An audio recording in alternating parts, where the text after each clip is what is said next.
Mapagpalang umaga po sa ating lahat. Tayo po ay mga minamahal at iniibig ng Panginoong Hesus, not because we love Him, but because He first loved us. And because we know that He first loved us, we can love Him in response. Okay? So good morning po. Ang pag-aaralan po natin ngayon ay tungkol po sa salitang giving, pagbibigay. Okay.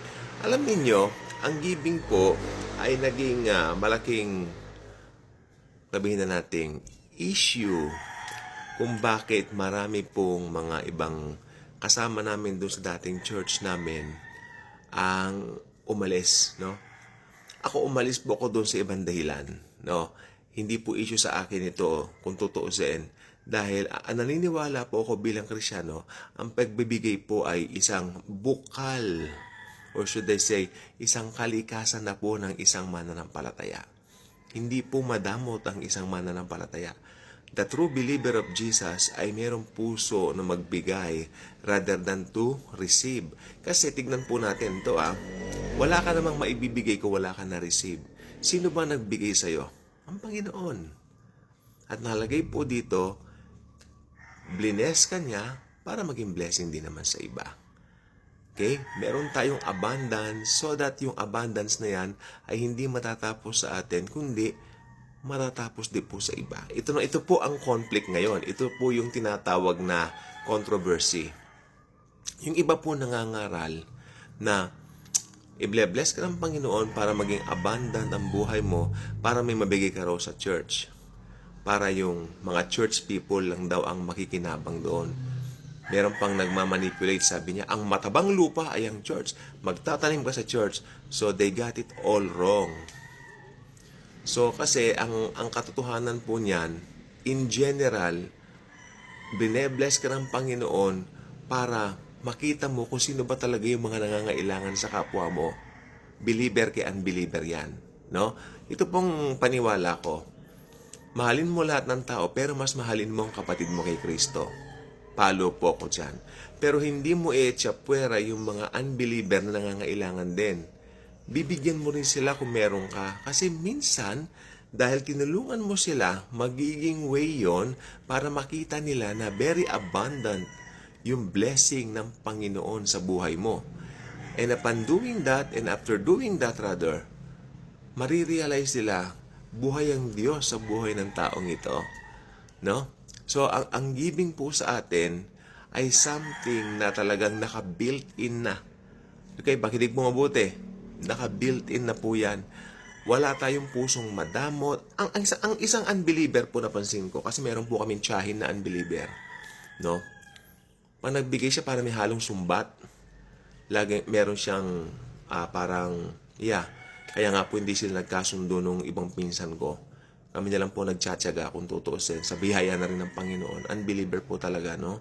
Pero, ang Lord po, sa buhay niya, sabi ko, Lord, lalo na may edad na rin po, sana makakilala po sa iyo through me, and through us na medyo nakikipag-usap pa sa Kanya. So, tayo po, mga Kristiyano, sa mga ganyang bagay po, actually, yung mabubuting gawang na ipapakita natin doon is an act of giving also sa Kanya. Kasi very generous naman po siya sa amin, sa biyaya ng Panginoon. Pero tandaan ninyo, yung mga unbeliever na ganyan, pag nagbigay sila sa inyo, akala nila yung binigay nila galing sa kanila. Pero ang totoo po noon, sa lahat po ng ito, yung abundance na tinatamasa natin, unbeliever man kay believer, believer o unbeliever man yan, yung abundance yan, lahat-lahat ng yan, galing po kay Jesus. At yan po ang hindi na-acknowledge ng unbeliever dahil hindi nila kilala si Jesus. Pero tayo, alam natin, all things comes from the Lord. All good things comes from the Father. Nakalagay po yan sa James chapter 1 verse 17, kung hindi ako nagkakamali. Kaya ito pong gusto ko po sabihin po sa inyo. Lahat ng bagay na meron tayo, no, na tinatamasa natin, no, galing po lahat sa Diyos, kay Jesucristo. Siya ang cause, bakit ka blessed. Siya ang dahilan bakit ka nakapagbibigay o siya rin ang dahilan bakit meron kang pusong mapagbigay. Because naka-indwell ang Holy Spirit sa atin, imposibleng magkaroon ng pusong madamot ang isang believer. Ang believer po laging mapagbigay. Gustong-gusto niya nagbibigay. Meron po tayong talata po dito. Okay? Ang talata po natin, matatagpuan po natin sa 2 Corinthians chapter 9, verses. Sige, basahin natin siya. Umpisahan natin sa 6 hanggang 8. No? 6 hanggang 8. Meron pa akong mga salimpusa mamaya na talata. Salimpusa lang talaga. No? Okay, umpisahan po natin. 2 Corinthians chapter 9, verse 6. Now this I say, he who sows sparingly will also reap sparingly, and he who sows bountifully will also reap bountifully. Ito po talaga nasa Bible yan eh. Ito po talaga parang nature po talaga ng pagbibigay po yan. Pero may sa believer po, iba, tignan nyo ha, sa mga nanampalataya. Each one must do just as he has purpose in his heart, not grudgingly or under compulsion, for God loves a cheerful giver. Kaya nga po, yung mga naniniwala na believer na yung mga ibang mga Kristiyano, nasa tithes, naniniwala pa rin sa tithes, dito po sa pool sila eh. Kasi, kung ano yung ipinasya ng puso mo, yun ang ibigay mo. And naniniwala ako bilang believers ni Christ, higit pa sa 10% ang pwede nating maibigay.